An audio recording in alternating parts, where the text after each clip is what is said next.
Bienvenidas y bienvenidos otra vez a lo que hemos denominado Diálogos con Almaraz, y el día de hoy nos encontramos con la licenciada Virginia Ayllón, quien es autora y coautora de trabajos de reflexión social sobre feminismo, temas indígenas, de archivos y otros desde una óptica anarquista y contracultural. Ella es poeta, narradora y crítica literaria sobre literatura escrita por mujeres, sobre literatura indígena y la historia de la literatura en Bolivia. También como gestora cultural, ella ha desarrollado distintos programas culturales de radio y televisión. Bienvenida, licenciada Virginia, y gracias por brindarnos su tiempo para hablar sobre Sergio Almaraz y su obra.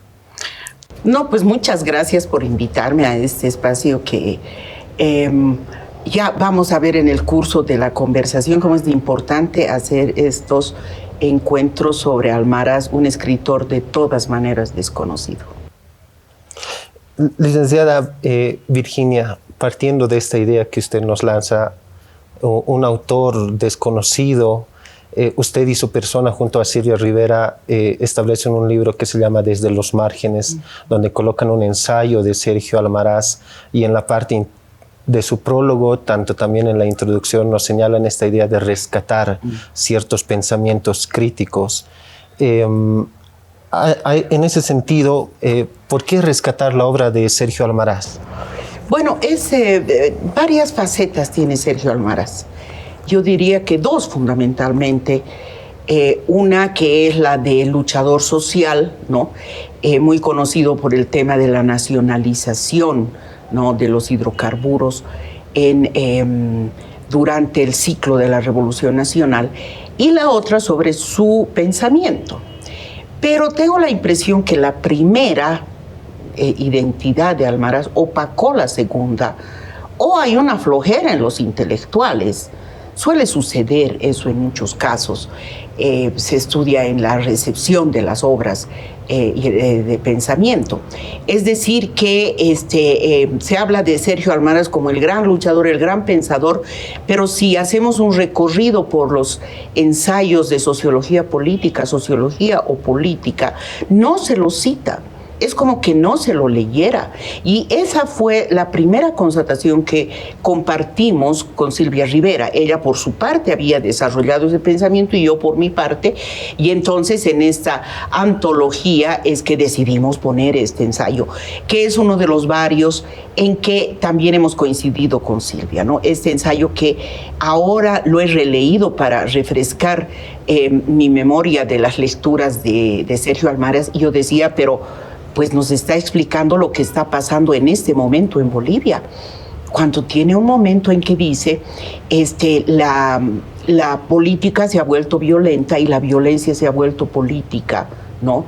Y llega un momento en que se confunden, y eso es un momento de crisis para el país, cuando, dice él, los hechos individuales se confunden con los hechos colectivos. Entonces ya la violencia no se sabe si son por hechos individuales o colectivos. Entonces yo decía, qué lucidez de Almaraz para explicarnos, por ejemplo, este momento. Sin embargo, en las reflexiones que se hacen ahora mismo sobre lo que nos está sucediendo en el país, no se lo cita, no se cita su pensamiento. Y fue esa la razón por la que pusimos en esta antología junto a otra cantidad de escritores cuyo pensamiento no se ha recuperado. ¿Por qué Almaraz y su pensamiento no ingresa a ser, digamos, un autor canónico? ¿Por qué considerar a Sergio Almaraz desde los márgenes, como dice el título del libro? Bueno, desde los márgenes, ¿no?, tiene cierta característica positiva, diría yo, en sentido de que precisamente porque no han tenido la atención, digamos, de los lectores, los pensadores, del momento que se produce su obra, estas obras quedan latentes en el margen. Pero, como los dice, por ejemplo, Beatriz Sarlo, estas obras tienen una capacidad reflexiva que quedan latentes y en algún momento se las puede rescatar. Eso dice ella. Y yo creo que es cierto. Pero al estar en el margen nos está informando también de cómo funciona el poder respecto de las ideas. Tú has dicho una palabra clave en esto, que es que no se canoniza esta obra. ¿Por qué? Sí, pasa lo mismo con Marcelo Quiroga Santa Cruz, que podemos hablar mucho de él, nos acordamos de cómo murió, pero su pensamiento tampoco aparece en las citas y demás. Un poquito más, tal vez, su obra literaria que ha sido rescatada hace poco, ¿no? Entonces, tiene esa virtud, digamos, que nos permite ver por qué el poder no dejó que estas obras avancen, por qué el sentido común no las ha tenido para sí, por qué es importante mantener la idea de un Sergio Almaraz valiente, brillante, pero no leerlo, digamos, ¿no? Todo eso, como te digo, se ve mucho en las teorías de la estética de la recepción, ¿no? Y yo creo que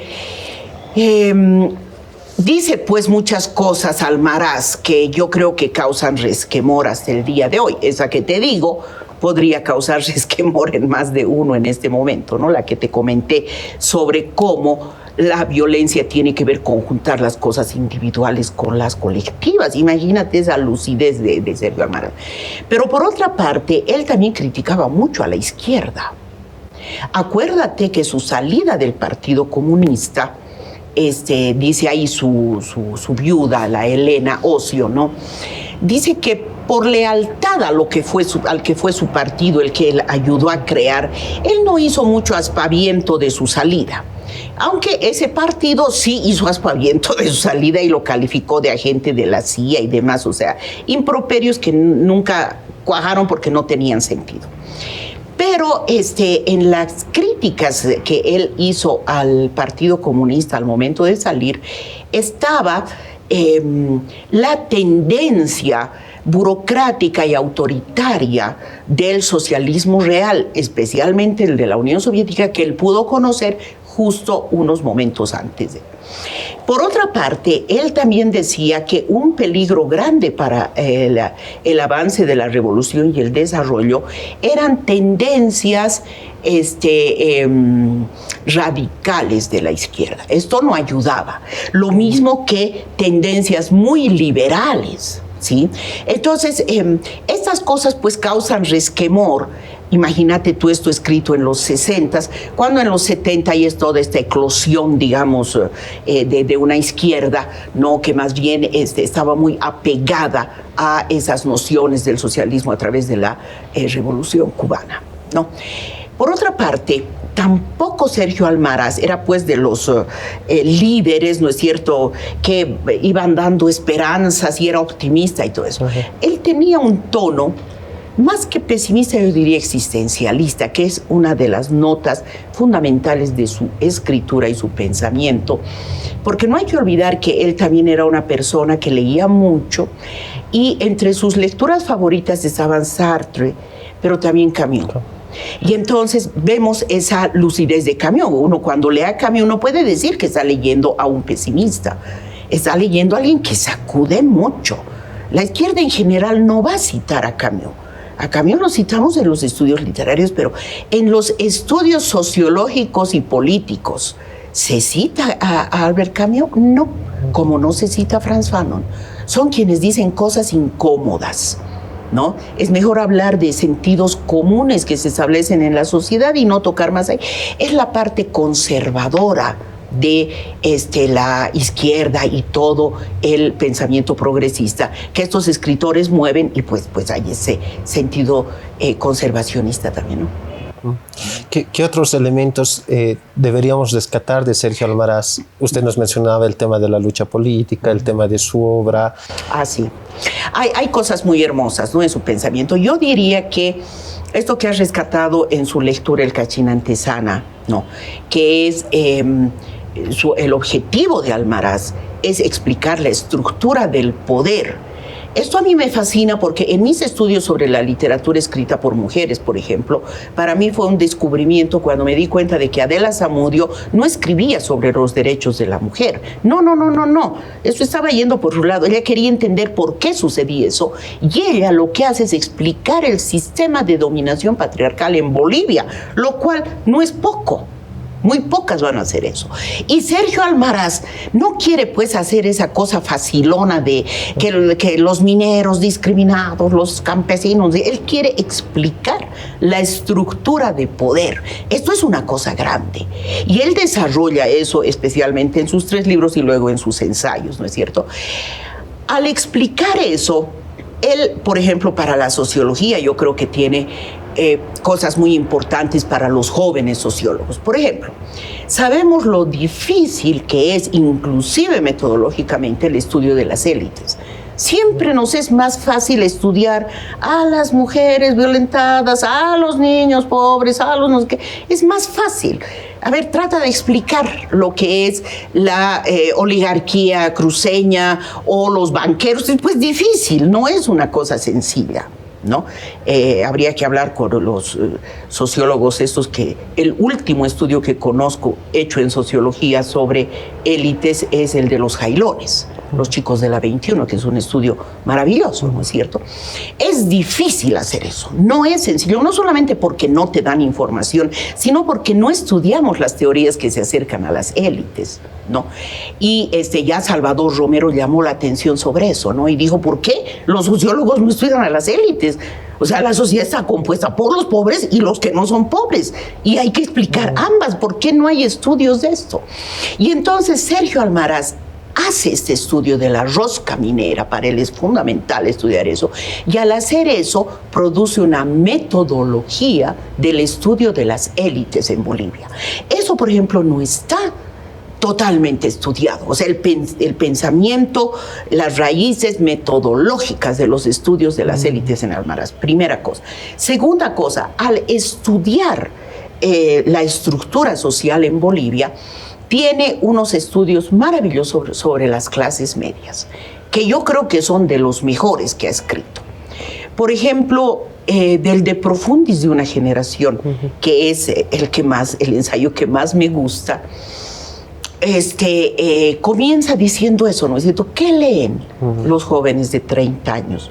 Si pudiéramos saber eso, nos daríamos cuenta qué está pasando en la sociedad. Pero ojo, dice después, ¿no? Estoy hablando de los jóvenes de clase media, porque hay otros jóvenes que no acceden a eso que llamamos cultura. Mira, esta noción de que sabiendo lo que se lee, lo que leen los jóvenes, podríamos explicarnos muchas cosas, la tuvo también Unamuno, ¿no es cierto?, en España, cuando decía, cuando sepamos lo que leen los jóvenes en los tugurios de Madrid, en su país, podremos darnos cuenta qué están pensando.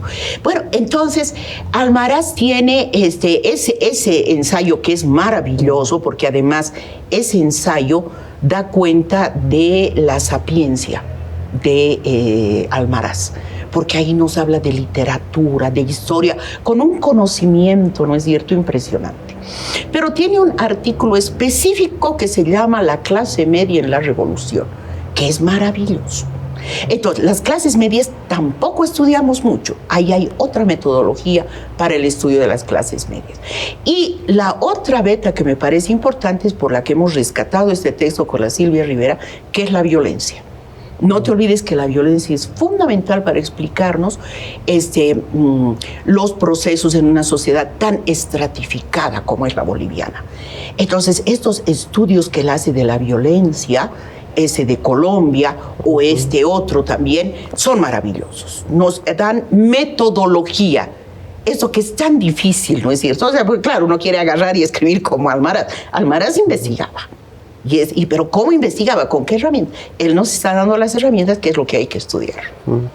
Usted nos comentaba, prácticamente que con Silvia Rivera rescatan este ensayo de Sergio Almaraz, pero usted también tuvo otra participación que es en las obras completas de la editorial Plural. ¿Cómo fue ahí su participación en ese texto también? Y su interés, evidentemente, que ya surgía en la obra de Almaraz. La primera lectura que yo tuve de Almaraz fue el De Profundis de una generación en el colegio. Entonces me quedé sonsa, no entendí, pero sabía que era una cosa hermosa. Volví a leer unas 2 veces, no entendía, pero sabía que era una cosa maravillosa. Y me quedó eso. Y luego de la lectura de Unamuno, pude comprender más. Y entonces digamos que empecé a seguirlo, pero yo no era socióloga, nada, yo era una joven ahí pues acercándose a este escrito. En el colegio nos enseñaban, ¿no es cierto?, como defensor de los recursos naturales. Y por supuesto que es defensor de los recursos naturales. Por eso ahora me llama la atención cómo se mantiene esto de no citar a Almaraz en estos estudios. Toda esta conferencia que está grabada en la conferencia oral, ¿no es cierto?, es una maravilla para entender lo del gas ahora. No entiendo por qué no se lo lee. Algún rato nos explicaremos eso, ¿no? Pero paralelamente, yo fui militante de la Juventud Comunista, ¿ya? Yo fui militante más o menos desde los años... A ver, yo entré a la universidad a los años, cuando Banzer, pues cuando las mujeres mineras, y yo entré ahí a la universidad, a la huelga de hambre directamente para sacarlo a Banzer y toda esa cosa, ¿no? Y luego entré a la carrera de sociología, después me salí, pero... y después me entré al Partido Comunista, y ahí me conocí con el hijo menor de Sergio Almaraz, el Alejandro Almaraz, que también estaba en el Partido Comunista, y los dos éramos dirigentes, tanto de la Juventud Comunista como dirigentes universitarios. Yo era dirigente de la carrera de sociología después de las otras carreras que hice, y por esa razón llegué a ser vicepresidenta de la Confederación Universitaria Boliviana, era la primera vicepresidenta, y Alejandro el segundo vicepresidente. Entonces éramos amigos, muy amigos, ¿no? Y entonces no dudé, cuando él me pidió ayuda para estos temas, entonces pues no dudé en ayudarle, en colaborarle. Esa fue mi participación. Por supuesto que conocí a Elena, a la esposa, maravillosa mujer, y su hijo Pablo es mi amigo, incluso es mi vecino, ¿no es cierto? Entonces digamos que conozco a la familia de una manera más personal, y se juntan esta admiración que tengo por Almaraz, más la amistad con la familia. ¿Cómo va identificando? Usted nos decía que primero le gustó el De Profundis de una generación, y posteriormente se va involucrando mucho más con su obra y con su pensamiento. A través de las entrevistas, por ejemplo, con el doctor José Roberto, él nos contaba que había un silencio en el Partido Comunista en referencia a la expulsión de Almaraz. En el momento en que usted ingresa a formar parte, ¿se conocía algún relato de su expulsión o cómo se consideraba Almaraz en ese entonces sobre esta situación? Bueno, posiblemente para enojo del doctor Arce, yo debo hablar mal del Partido Comunista por la pregunta que me estás haciendo. Bueno, yo después dejé el Partido Comunista, ¿no? Lo que yo me acuerdo, yo estaba en la Juventud Comunista, es que, claro, se sabía que lo habían expulsado, y cuando pedíamos alguna explicación, venían cosas como esta, explicaciones, estas dos que yo escuché directamente, ¿no? No, era muy diletante, pues, el señor. O sea, si ustedes son militantes que salen a las 3 de la mañana a hacer grafitis, ¿no?, contra la dictadura, no, Sergio Almaraz, ¿qué? Sergio Almaraz se levantaba a las 11 de la mañana, él era todo un dandy, y eso no íbamos a aceptar en el partido. Eso me dijeron una vez. La segunda vez que también alguien preguntó, o yo misma pregunté a dirigentes del partido, dirigentes como Ramiro Barrenechea, Jorge Cole y todos ellos, nos dijeron, no, él andaba cuando viajaba, le preguntábamos por los viajes, sí, él fue a varios viajes, estuvo en París, en todo con misiones del partido, pero él se pasaba viendo a las chicas porque así era, pues, Sergio Almaraz, y eso no íbamos a aguantar. Entonces, evidentemente, el Partido Comunista, por lo menos de lo que me tocó a mí oír, hizo una narrativa, ahora entendemos lo que es una narrativa, ¿no? Hizo una narrativa para denigrar a Sergio Almaraz. Y yo creo que la actitud del Partido Comunista no ha ayudado en la difusión de su obra, correcta difusión de su obra. Licenciada, a raíz de su participación en la obra completa de la editorial Plural, según su opinión, ¿qué repercusiones trajo la publicación? ¿Qué efectos generó este texto? Mira, esto es del 2009. La antología con la Silvia hemos hecho el 2014, ¿no? O sea, son 5 años. que podía haber generado esto una otra actitud intelectual en Bolivia. No lo he visto así. Aquí el prologador, ¿no es cierto?, Andrés Solís Rada, que fue el ministro de Hidrocarburos de Evo Morales, dice que la gran maravilla que hizo Evo Morales fue la nacionalización, que ahora la criticamos mucho, y que eso recuerda las lides de Sergio Almaraz. Pues yo no creo que eso haya sido así, no creo que la nacionalización haya tenido que ver con Sergio Almaraz, ¿no? Los productos que alguna vez yo leo de la gente intelectual del partido de gobierno, en cualquiera de sus versiones, digamos, la revista de la vicepresidencia, productos intelectuales que todavía eran del Grupo Comuna antes de que se produzca esa ruptura, o de intelectuales también, de ahí el propio García Linera o etcétera, tampoco. Y en los otros ámbitos, digamos así, la academia, digamos, tampoco veo. Esta es la primera vez que veo algo dirigido al pensamiento de Almaraz, y por eso dije, pues me encanta y agradezco mucho que me inviten, ¿no? Entonces no ha tenido una repercusión, y por eso es que dijimos, permanece en los márgenes, estos textos están en los márgenes. Alguna vez me he permitido animar a algunos alumnos de la carrera de sociología, incluso la de literatura, que podamos hacer un estudio sobre la recepción de la obra de Sergio Almaraz y la obra de Marcelo Quiroga Santa Cruz, la obra política, ¿no? Hay muchos estudios y además muchos casos en que los autores, el sentido común y los poderes fijan a los autores en alguna cosa y cuesta moverlos de ahí. Cuesta totalmente. Es el caso de Franz Amayo, que todavía vamos a seguir, digamos, estudiando su obra. Nos vamos a dar cuenta de también los maltratos que ha sufrido, cómo su obra ha sido producto. Incluso Almaraz está en ese ámbito, ¿no? De decir que tenemos que ver nosotros con Grecia, no sé qué. Y cuando empezamos a estudiar eso, decimos, pero aquí hay una poesía maravillosa, ¿no? Entonces, pues es el devenir también de la sociedad. Hay cosas que tienen procesos más lentos, pero hay cosas aquí que faltan explicar. ¿Cómo ingresa a la mirada de Almaraz, o cómo alimenta estas narraciones que nos comentan que leía bastante literatura, su militancia política? ¿Cómo llega a, por así decirlo, engranarse en la obra y en su mirada que él tenía, digamos, para escribir? Sí, en el prólogo que hace el Alejandro Almaraz a este volumen de la obra completa de su padre, dice también que el partido, o es lo que dice su esposa, uno de los dos, dicen que en el partido le criticaban que no leyera a los autores soviéticos y que leyera a Solá o Flaubert, ¿no? Eso sí yo conocí bastante rápido porque era amiga de su hijo y de la esposa, de la viuda, ¿no?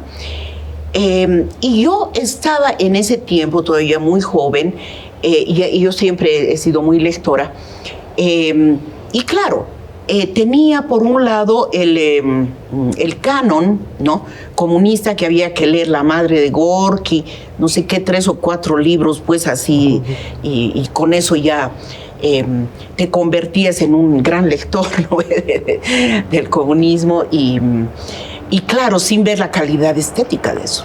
O sea, ahí que la lucha, la madre luchadora, obrera, no sé qué, ¿no? Paralelamente, me acuerdo que junto a eso que decía, mira, él lee Flaubert, él lee Solá. Entonces yo empecé a leer Flaubert, empecé a leer las cosas que él decía que leía, en el De Profundis, Solá, todo eso, pero también la literatura nacional, ¿no? Hace poquito oía una docente de la Facultad de Ciencias Sociales diciendo cómo es posible que hasta ahora en los colegios les den a leer a los estudiantes Juan de la Rosa. Por eso los estudiantes no saben leer. Y yo me quise desmayar. Y dice, no, y dije, no se puede hablar así de Almaraz, lo dice. posiblemente la mejor novela escrita en Bolivia. Pues sí, nuestra gran novela, ¿no es cierto? Entonces, había esta contra que hacía Almaraz a la cultura de su época. Y eso sí lo dibuja como un gran pensador. Yo empecé a seguirlo por ahí. Cuando leí Flaubert, me quedé alucinada. Y dije, pero entonces no es pues por aquí. No es por aquí. Y está bien que él haya rechazado esto. Esa misma actitud, mira, acabo de darme cuenta, fue la que me llevó a leer al anarquismo, que era lo que nos decían que no había que leer. ¿Y por qué no vamos a leer? Yo quiero leer, ¿no? Y cuando leí el anarquismo dije, no, pues esto es mejor que el comunismo, yo me vuelvo anarquista, ¿no? Entonces había esa actitud contra de Almaraz y yo seguí esa actitud. Qué bueno. En este rescate del ensayo que está en el texto desde los márgenes, ustedes también colocan con Silvia Rivera al llevarlo a la actualidad, lo que nos decía al inicio. ¿Seguiremos en una sociedad primitiva o algo así a lo que señalaba Almaraz actualmente? Bueno, él menciona bastante, ¿no?, que la violencia es política, como usted también decía, pero también está en la prensa, desde un punto de vista es cotidiano. ¿Cómo salir, en la parte final dice, de ese pozo profundo? ¿Qué opina usted? Pero también dice otra cosa bellísima en ese ensayo. Él habla de algo que después la sociología va a asentar como ya casi como concepto en Bolivia, ¿no es cierto? Con Zabaleta, pero también con Javier Albó, la misma Silvia Rivera, ¿no? Es decir, y también el Tristan Plath. La violencia escalonada, dice Tristan Plath, ¿no es cierto? Y que se retoma esto, y todos trabajamos con eso en sociología, porque es una cosa comprobada. Es decir, todas estas discriminaciones hacen que la violencia sea escalonada hacia abajo y con resentimientos hacia arriba, ¿no? Y eso es lo que dice Almaraz en este texto, cuando dice, por una parte está el Estado y la sociedad y el colonialismo. Ojo que él habla de colonialismo, es muy importante, es pues muy actual, ¿no? Es muy contemporáneo, ¿no? Entonces dice, esta herida, vamos a ponerle un término muy actual, esta herida colonial hace que el Estado, que es también colonial, tenga una violencia estructural. Pero eso después viene en individuos concretos, en clases y en individuos concretos, ¿no? Entonces dice después, por ejemplo, los sindicalistas, habla él, ¿no es cierto? Los sindicalistas y entonces así va a haber una violencia hacia abajo de todos contra todos, ¿no? Eso me parece fundamental. Es decir, que vivimos en una violencia estructural, pero que no es una violencia, y además se adelanta también a Foucault, o está paralelamente, no sabemos si ha leído a Foucault, ¿no? Es decir, que el poder está no solamente en las relaciones del Estado con la sociedad, sino también entre los actores de la sociedad, ¿no es cierto? Es muy posible que haya leído a Foucault, porque sin duda leyó a Gramsci, ¿no ve? Tiene muchas reflexiones sobre el papel del intelectual también, ¿no? Entonces es muy posible que haya leído a Foucault, ojalá. Pero tiene esas coincidencias del poder diseminado, y por lo tanto la violencia no hay que extrañarse en el pensamiento de Almaraz, que se amplia, no es solamente la que viene del Estado, sino esta que se va reproduciendo, ¿no? Y dice, ojalá que no sea muy tarde. Ahí es más existencialista, ahí él no va a ofrecer una salida y dice, bueno, haremos esto, nada más pone las cosas ahí, ¿no es cierto? En el De Profundis también nos habla de que los jóvenes deben mirar la historia, ¿no? Leer a autores que desde los márgenes, resalta también a Medina Celi. Y en el texto también usted y Silvia Rivera hablan del olvido y la memoria. ¿Cómo se relaciona esto con la obra de Almaraz y esta idea de mirar el pasado? Me parece a mí que la teoría de la memoria y el olvido podría ser un buen mecanismo metodológico para explicarnos, para estudiar la recepción de la obra de Sergio Almaraz. Estoy hablando de la teoría y desde sus fundamentos básicos, que como todos sabemos provienen de Freud. porque Freud los formuló para el psicoanálisis, pero luego vía la filosofía, las ciencias sociales también tomaron estos conceptos porque los encontraron como válidos, que tenían su antecedente en las reflexiones, ¿no es cierto?, en Grecia y demás, pero es Freud quien logra consolidar esto, ¿no? Porque, bueno, Freud lo que descubre es que la memoria y el olvido son mecanismos de la conformación de la identidad individual y que siendo imposible la memoria completa, ¿no?, el individuo está forzado al olvido. Es decir, lo que después Derrida va a calificar como la antípoda de la memoria, pero que es también lo que él llama no, se me ha ido en este momento. El mal de archivo llama él, ¿no? Derrida llama el mal de archivo. O sea, que al archivar la memoria, sí o sí hay que archivar el olvido. Entonces son esas dos cosas que conforman esa parte identitaria tan ambigua, tan conflictiva, ¿no? Y entonces, si los individuos tenemos que escogemos, por supuesto, en el inconsciente, qué vamos a olvidar para poder tener una memoria, qué cosas vamos a guardar. Lo mismo sucede con los movimientos sociales, incluso con el Estado. El Estado es el principal agente de la memoria. La nación se construye a través de lo que el Estado escoge como memoria y por lo tanto escoge como olvido.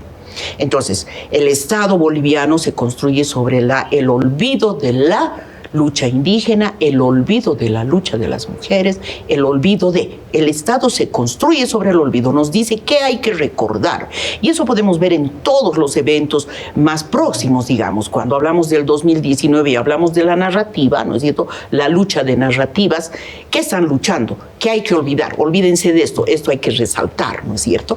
Entonces, eso podría ser muy importante. ¿Por qué? Porque como te estaba indicando, hay mecanismos del Estado y el poder, ¿no es cierto?, así diverso, disperso, omni, ¿no?, que nos detalla Foucault, que hacen que las obras se rescaten, no se rescaten, ingresen, no ingresen, se reproduzcan, no se reproduzcan, etc. La teoría de la recepción, y ahí podemos ir a la sociología, a Husserl, otros, o la teoría de la recepción de los rumanos también, nos ayudarían mucho a esto, ¿no? O sea, ¿cuáles son los poderes sobre los que se ha movido todo eso? Pero también las antologías, en general, la antología es un género muy lindo, ¿no? Las antologías en general rescatan cosas que han estado olvidadas, ¿no? Y en muchos casos son la primera vez que se publican algunas cosas, entonces ahí tenemos antologías, no solo de lo mejor, que ese es un tipo de antología, digamos, lo más selecto, ¿no?, sino también aquello que no se ha rescatado, aquello que ha quedado en el olvido, digamos, ¿no? Entonces, esta antología tenía ese sentido también, de jugar lo que es la memoria y el olvido. Hay formas también en que el olvido es una forma de resistencia también, lo mismo que el silencio, ¿no? Cuando, por ejemplo, se estaba hablando mucho de que las mujeres no hablan antes que este proceso social que estamos viviendo ahora desde el 2006, pues alguna parte del feminismo, pero también las ONGs decían las mujeres no hablan en las asambleas, no hablan, y fueron precisamente la Alison Spedding que decía es que ustedes no oyen lo que ellas quieren decir, y ella habló ahí del estilo metralleta, ¿no es cierto? O sea, cuando las mujeres se pelean, las mujeres populares, y bla, bla, bla, bla, bla, entonces ahí emiten todo un discurso que no se oye. Entonces es una forma de decir que no tiene que ver con participar y levantar la mano en la asamblea. Y la Denise Arnold, la Silvia Rivera hablaron de la Denise Arnold sobre el hablar a través del tejido, que eso ya está maravillosamente demostrado por ella misma en los cacachacas. Y la Silvia también tomó eso que yo estaba desarrollando en el caso de la literatura escrita por mujeres, especialmente mujeres que quedaron al margen como Hilda Mundi, y su apuesta por el silencio. Es decir, tenemos el derecho a decir, pero tenemos también el derecho a callarnos, ¿no? Entonces también hay ciertas resistencias aquí, ¿no? Así que así de complejo es, pero me parece interesante que esa entrada podría dar sobre Almaraz. Almaraz fallece a sus 39 años. Sí, no. ¿Qué tareas nos deja pendientes a quienes seguimos este camino académico o esta idea de explorar la realidad y de interpretar para aportar de alguna manera? Yo diría dos, a mi modo de ver, o son las que yo he tomado de él. Uno, la reflexión. En un momento en la sociedad en que la reflexión no solamente está mal vista, sino se la quiere desterrar, ¿no? Hay esos sentidos comunes que luego se vuelven políticos, incluso se vuelven políticas de Estado, a las que hay que resistir, ¿no? O sea, no, nada de teoría, la práctica, ¿no? Incluso yo oigo a estudiantes de los posgrados aquí en la UNSA que dicen, no, la teoría no sirve, hay que hacerlo práctico. Yo digo, ¿para qué viene usted a la universidad? ¿No es cierto? O sea, hay espacios donde, que son hechos por la misma sociedad para crear conocimiento, esa es la universidad, o sea, a eso se viene, ¿no? Y eso no se puede hacer sin la reflexión. Y Almaraz reflexionaba de una manera, aquí voy a rescatar un término del anarquismo, muy individual. Y eso me parece fundamental. Estoy hablando de individual y no individualismo. Puedo inclusive decir la palabra individualismo, pero en la tradición de la autonomía del individuo que piensa con sus propias consecuencias, que no sigue el conjunto. ¿Por qué? Porque es el conjunto, no cree en eso, ¿no es cierto? Es la oveja negra, es el mito de la oveja negra, que yo creo que Almaraz lo seguía al pie de la letra, ¿no? Por una parte eso es la reflexión. Y yo creo que la duda como forma de conocimiento que nos viene desde Grecia, yo creo que sí era la forma de acercarse de Almaraz a las cosas, ¿no? Eso junto con un compromiso, obviamente, por la dignidad, por la no discriminación, todo eso, pero un compromiso muy radical. Ahí sí yo creo que él era bastante radical, ¿no es cierto? Y eso se engancha muy bien con esta otra característica que yo la he tomado como, más que tarea, como forma de estar en el mundo, que es conocer los diversos pensamientos que se producen en el mundo. Ahí sí nada nos debe ser ajeno. Esa es una honestidad intelectual básica. Y entonces él siguió por la literatura y a mí me parece una maravillosa forma de seguir, y eso engancha con lo que es ya el escritor. Ya no solamente es el escritor de literatura, sino el filósofo, el pensador.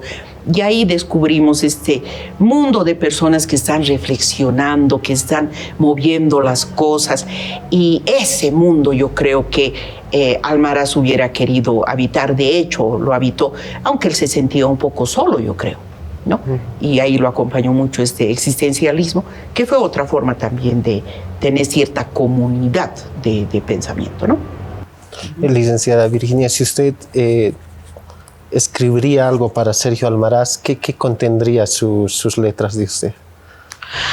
Yo haría un ensayo tomando como base el De Profundis. Trataría de acercarme a algo sobre el De Profundis, porque me sigue pareciendo una pieza maravillosa en su estructura.